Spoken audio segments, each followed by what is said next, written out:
The village wouldn't be like, no, this will be a curse, we must kill the child. Daddy Kai and Daddy Goldlewis, British. Salutations, I am Rad Chad, the Mad Lad, and to some of you, your dad. And today, I'm going to be talking about something a smidgen more serious. I'll still be a bit silly. You may take the silly away from the man, but you cannot take the silly. You may take the man away from the silly, but you cannot take the silly out of the man. Today, I am talking about this niche character, this tiny character. Not many people have been talking about them. This little character named Bridget from Guilty Gear Strive. Have you heard of them? They're a bit all over the place. They're a bit all over Twitter and Discord. You might see that everyone's profile pictures suddenly changed to them as soon as they came out. And they keep trending on Twitter with like 30k tweets for no reason all the time. What's that about? Well, don't worry. Whether you know about Bridget or you don't know about Bridget, I'm here to help explain why this random little goblin got quite popular indeed. I'll make this quick. Please subscribe to my channel, or else I will cry. Okay, bye-bye. I don't want to take up too much of your time this time. I just wanted to say that because it's important. And enjoy the video. Bye-bye. Bye-bye. Now, the main reason they got quite popular is the big elephant in the room with the character. They are the first trans character in games ever. They're the first trans character. Celeste, sit down. You were slow. Bridget got here first. I wanted to talk about how good of representation Bridget is, because she is fantastic. And I'd like to go over why she is so great and why, because of how great she is as representation, she's gotten so popular. But then I realized I, a cis man, was going to speak on behalf of the transgender community, as God intended. However, I thought I should give a bit of mercy to the transgender community, and so I asked the community's opinion on Twitter about what Bridget means to them, so that I can weaponize the LGBTQs to validate my viewpoint. So, why is the goblin brisket so popular? The first point I saw quite commonly, and this is a point that makes sense why they're quite popular. They are very cute. That's it, the video's over. That's why they're popular. It's all done.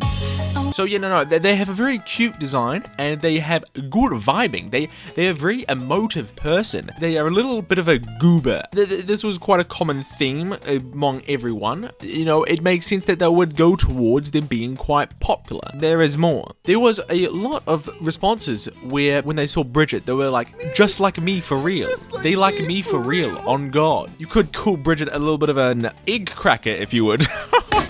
But genuinely, it is crazy how many people were validated enough that they could come out due to Bridget's story, or how many people found themselves due to Bridget's story. It is incredibly fantastic in general. There are so many just beautiful stories. Like, if you want to have your heart go, oh yes, this is good stuff I am reading, go to the Twitter thread and just read over people's stories about how they found themselves due to Bridget. It's very nice. This leads you to think, how come this trans character is making people come out more often? Well, there have been some people posting the reasons why they like Bridget as a character, as representation. The first and biggest one being, her story is incredibly unique as a character that actually transitions on screen in real time. You actually see them go from point A to point B, or should I say point A to point B, then C, then D, all over the place. The thing is, she gives something that is not often presented in media, for some reason people fight against, which is a character that's identity is constantly changing, like a human does. Humans are not static creatures. We are constantly ever changing, and we find ourselves over time. It's a very good story about finding who you are. I made a longer Twitter thread. This has just become an ad for my Twitter. I made this a longer Twitter thread about why I liked Bridget's story, which is about how the transitioning process might be a bit messy and you might be affected by outside influences, but you, at the end of the day, have to be the one to choose your own identity. For instance, with Bridget's story, okay, it's going to be a bit complicated, so just bear with me. Okay, so Bridget was born in a village. The village doesn't like it when two boys are born from the same litter or something like that. So Bridget was born as male, but her parents were like, nah, that curse shit, that's kind of cringe. So they made Bridget dress up as a girl so that the village wouldn't be like, no, this will be a curse, we must kill the child. So Bridget no die, but the parents were feeling very bad because they were forcing the child to be the gender that they thought the child didn't want to be. And so Bridget saw that they were feeling bad. It was like, nah, G, hey. Okay, I'm gonna go out, I'm gonna become a bounty hunter, and I'm gonna be a male bounty hunter. And so the village will be like, wait a second, whoops guys, sorry, but the curse is fake. This person who was a second boy made money for the village, therefore the curse is fake. And it worked. Bridget went out and killed people. Murderer. Bridget's just a murderer. The village was like, damn, the curse is not real, I guess. And so Bridget went off and went on their own and lived their life for a little bit. And then they were like, I feel not so good.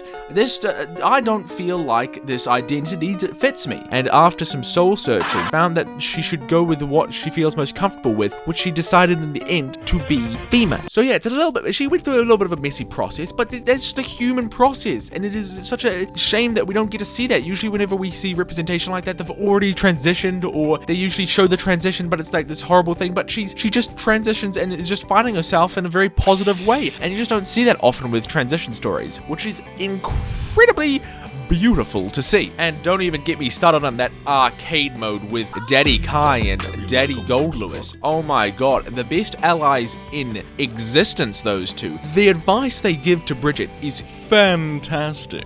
Finding yourself for who you are and overcoming the fear of what other people will see you as if you come out or if you be honest with them. I'm sorry, I could gush about Bridget's story a very long time. It disappoints me whenever people are like, oh, it's retcon. No, it's not retcon. It is a human finding their identity. I get mad when they talk. But continuing on, not only her story is really good for her character, but these other details about her give into it as well. For instance, her design, a masterful design here. Not only is it, good, just generally good, looks good. The shackle, I still don't understand. Where did that come from? Who made the shackle? Who did this? Her design has elements that symbolize certain aspects of dysphoria. For instance, the big hoodie obscures the shoulders, and the ribbon around her chest accentuates that area more. It is a finely crafted masterpiece. Good job, Daisuke. I clap. Except for I still don't get the shackle. The shackle, I know it's a metaphor, but why would someone wear that? It doesn't seem comfortable at all. Continuing on, there's also her theme, which I have to say, Bridget's theme is the transgender national anthem. All rise and salute to the trans flag as we sing The Town Inside Me, you know what I mean? There was a lot of responses in the Twitter thread talking about how they would just listen to Bridget's theme and be like, just like me for real. And it makes sense. It talks about like being in a place but not feeling like you're part of it because you're not actually in your body. And finally, Bridget has the perfect balance